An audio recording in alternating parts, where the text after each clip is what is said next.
What you are about to hear changed the life of a man who had spent 48 years saying he didn't believe in miracles. The story of Frank Mitchell, and how the Virgin Mary never gave up on him, even when he had given up on himself. But before we continue, leave a comment saying where you're watching from and what time it is there right now. I'd love to see how far the miracles of the Virgin Mary are reaching. Frank Mitchell always stopped his Peterbilt at the same truck stop.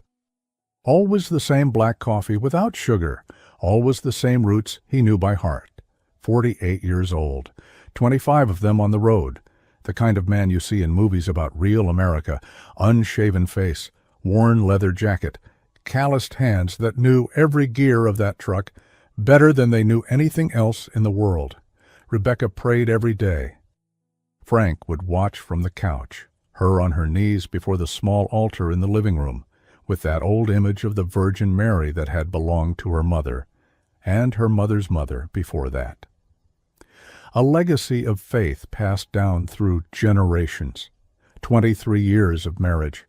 Rebecca had a lightness that Frank never quite understood, a way of looking at the world as if good things were still possible, as if prayers were answered, as if miracles happened. Frank loved that about her, even if he didn't believe, because Frank had learned over decades on the road that the world didn't run on hope. It ran on effort, on work, on accepting things as they are, not as you wish they were.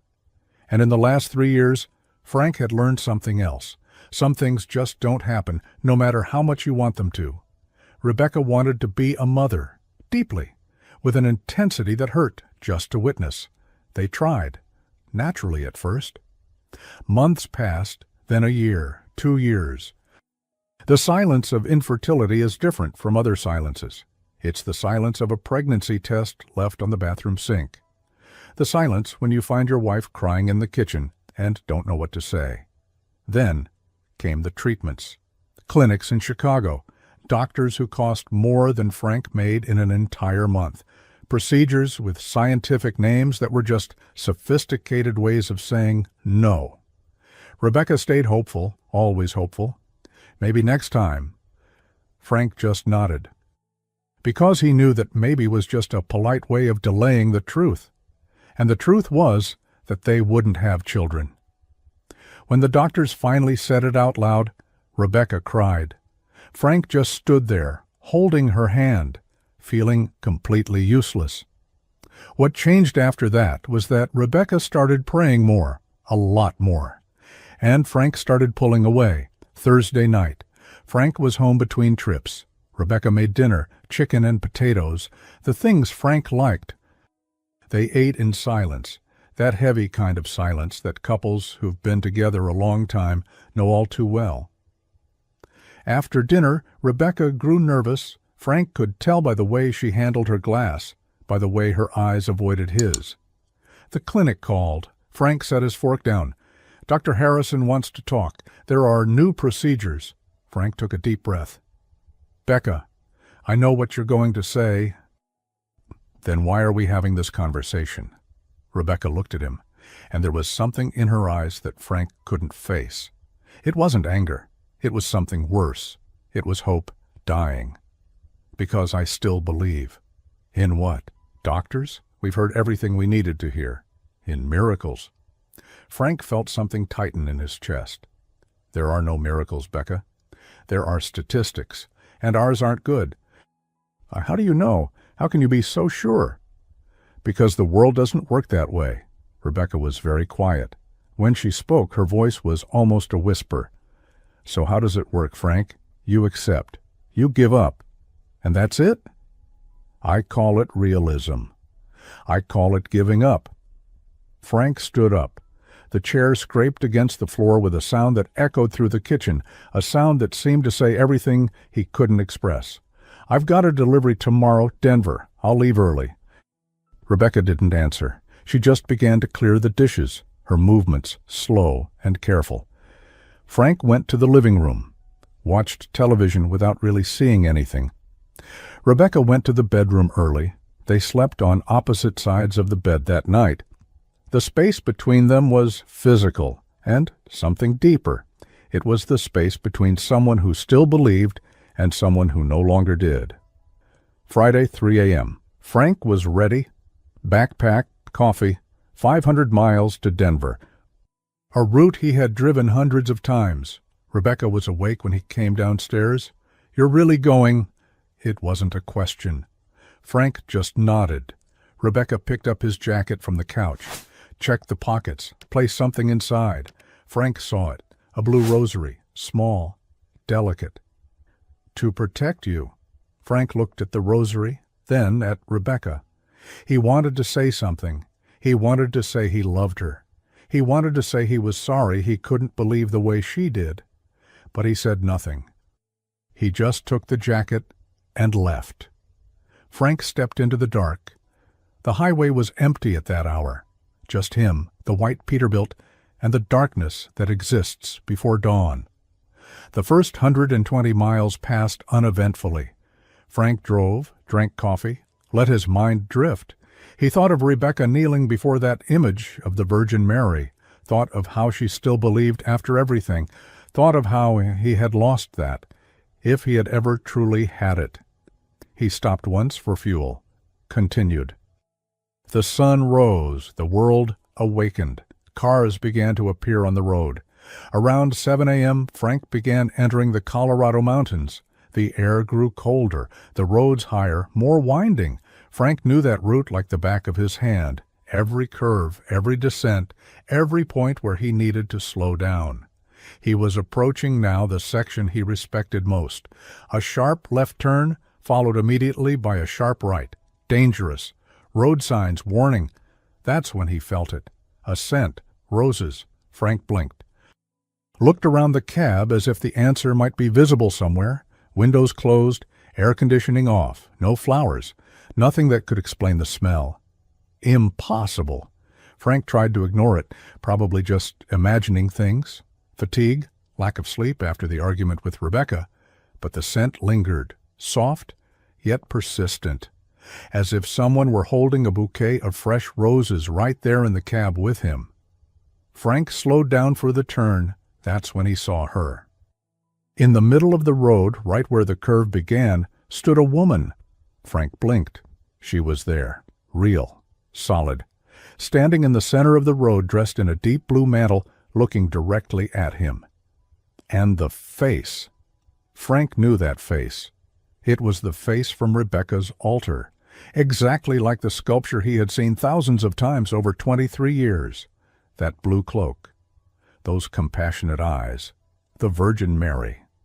For a fraction of a second, less than a second really, Frank just stared. Then his body acted, without thought, without hesitation, pure instinct. Frank jerked the wheel hard.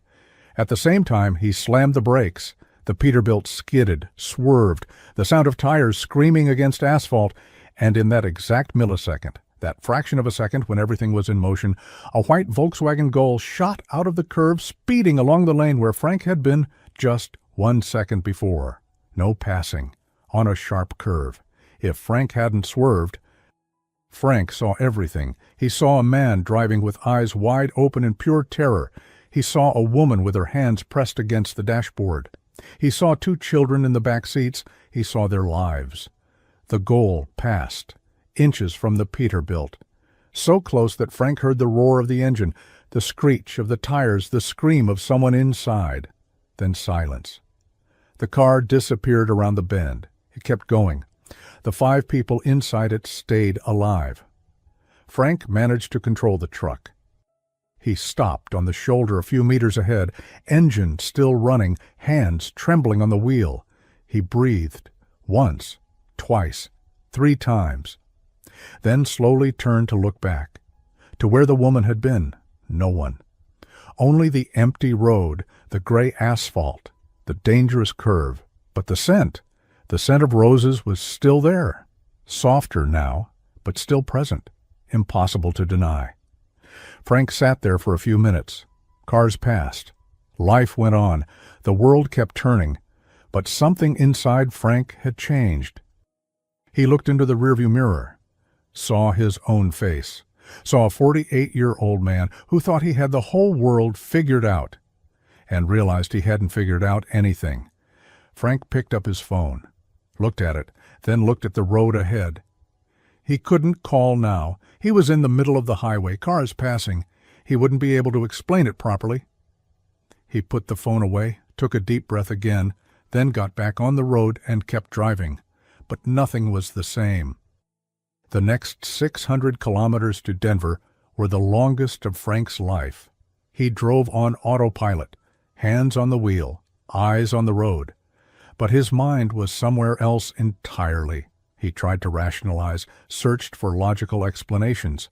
Maybe it was exhaustion. Maybe it was the stress from the argument with Rebecca. Maybe it was just coincidence. He had seen something on the road, misinterpreted it, and luckily swerved at the right time. But the scent. How could he explain the scent of roses? And the woman? She was there, as real as anything he had ever seen in his life. Frank slipped his hand into his jacket pocket, felt the blue rosary Rebecca had placed there. "To protect you," she had said. Frank held those glass beads between his fingers as he drove. He reached Denver by late afternoon, made the delivery, signed the papers, exchanged a few words with the warehouse guys, but he was on autopilot, going through the motions. Saying the right things. Inside, he was completely different. That night, Frank lay in his motel room staring at the ceiling. The blue rosary was on the nightstand. Frank glanced at it from time to time. He thought about Rebecca, about 23 years of marriage, about how she had never stopped believing. He thought about the woman on the road, that face he knew, that impossible moment that had saved 5 lives. He thought about how certain, absolutely certain, he had been that the world worked in a specific way, and how that certainty had crumbled in a single second. Frank picked up the rosary, held it in his hands. He didn't know how to pray, didn't remember the words. It had been so long. But he whispered into the empty room, "Thank you." Just that. One word. But it was sincere. On Saturday morning, Frank called Rebecca. She answered on the second ring. "Frank, are you okay?" "Yes, I'm fine." "Becca, I need to tell you something when I get back." "Tell me now." Frank hesitated. "Something happened on the road. I smelled roses out of nowhere, and then I saw a woman standing in the middle of the lane." Rebecca went silent. "I saw a car coming fast. If I hadn't swerved, there were 5 people. Becca, 2 kids." "Oh my God." "The woman, it was her. The image from your altar. I know it sounds crazy. I know you'll think I'm making it up, or that I hit my head. But I saw her, Becca. I saw her." Rebecca was crying on the other end. Frank could hear her. "She protected you," Rebecca whispered. "I ask her to every night. I ask her to keep you safe on the road." Frank felt something tighten in his chest. "You were right," he said, his voice softer, more fragile than he meant. "About everything. Becca, I'm sorry. For being so hard. For not believing. Are you coming home?" "Yes, early tomorrow." "Drive carefully." Frank drove back on Sunday. The trip felt different. Everything felt different. When he reached the curve where everything had happened, Frank slowed down even more than usual. He looked at the spot where the woman had been. There was nothing there. But Frank whispered, "Thank you." And he kept going. He arrived home in the late afternoon. Rebecca was waiting by the window. When she saw the Peterbilt, she ran to the door. Frank stepped down from the truck. Rebecca hugged him tightly, a hug that lasted minutes. When they finally pulled apart, Rebecca looked at his face. "You look different." They went inside together. Frank stopped in the living room. He looked at the altar, the image of the Virgin Mary, the same one that had always been there, the same one he had ignored for 23 years. But now he saw it differently. He saw a mother who had heard Rebecca's prayers, a mother who had protected a stubborn man on a dangerous curve. Can I stay here with you when you pray?" Frank asked. Rebecca smiled through her tears. "Of course." They knelt together. Rebecca began to pray. Frank didn't know the words. He just stayed there, silent, holding the blue rosary. But for the first time, Frank felt he was part of something greater. The following months brought gradual change. Frank didn't become a religious man overnight, but he changed. He refused the longer routes, started coming home more often, began going to Mass with Rebecca on Sundays, at first just to accompany her, but little by little he started to pay attention, to understand. He hung the blue rosary from the Peterbilt's rearview mirror. His fellow truck drivers made jokes. "Religious now, Frank?" Frank just smiled. He didn't explain. He didn't need to. The second thing that changed was the way Frank and Rebecca talked. They began to really talk about fears, about hopes, about the future. "Maybe we could think about adoption," Rebecca said one night. Frank looked at her, at the woman who had prayed for him every night, who had never given up. "Maybe," he agreed. And for the first time, maybe sounded like a real possibility. 7 months after the incident on the road, Rebecca woke Frank up on a Sunday morning. Frank. He opened his eyes, saw her face, saw the tears. "What? What happened?" Rebecca didn't say anything. She just placed something in his hand. A pregnancy test. Positive. Frank looked at it, then at Rebecca, then at the test again. "But the doctor said—" "I know what they said." Frank sat up in bed, held Rebecca's hands. "How?" "I don't know, but Frank, it's real. I took 3 tests, all positive." Frank hugged Rebecca, felt hot tears rolling down his own face. He didn't say anything. He didn't need to. But they both knew. They both knew who they had asked, who had listened. 9 months later, on a December morning, Victoria Mitchell was born. 7.5 pounds, dark hair, eyes that seemed to see everything. Frank held her in his arms and thought about impossibilities. He thought of a woman in a blue mantle. "Thank you," he whispered, not to the doctors, not to Rebecca, to someone who had heard prayers he had never even spoken. Frank still drives a truck. But now, when he goes around that curve in Colorado, he always slows down a little more. He looks at the place and whispers, "Thank you." Because Frank learned something that took him 48 years to understand. Sometimes the greatest miracle is not the impossible becoming real. It's a closed heart opening. It's realizing that you were never alone, even when you thought you were. You see, there are people who live surrounded by miracles every day and never see them, because they're too busy looking down, measuring distances, counting miles. Frank was one of those men. And you? How many times has something you couldn't explain happened? Maybe it was a detour you took without knowing why. Maybe it was that feeling that you should change your path at that very moment. Maybe it was someone praying for you in the middle of the night, someone who didn't give up, even when you had given up on yourself. And look, if you've made it this far, to the end of Frank and Rebecca's story, do one thing for me. Write in the comments, Victoria, the name of the daughter who was impossible. I want to see how many hearts this story truly touched. And every time I read that name in the comments, I'll know that one more person believes that miracles still happen. If this story touched your heart, subscribe to the channel and turn on the notification bell. Write in the comments about a miracle you have witnessed or experienced, and share this video with someone who needs to renew their hope today. May the Virgin Mary continue to bless and protect you and your family. Amen.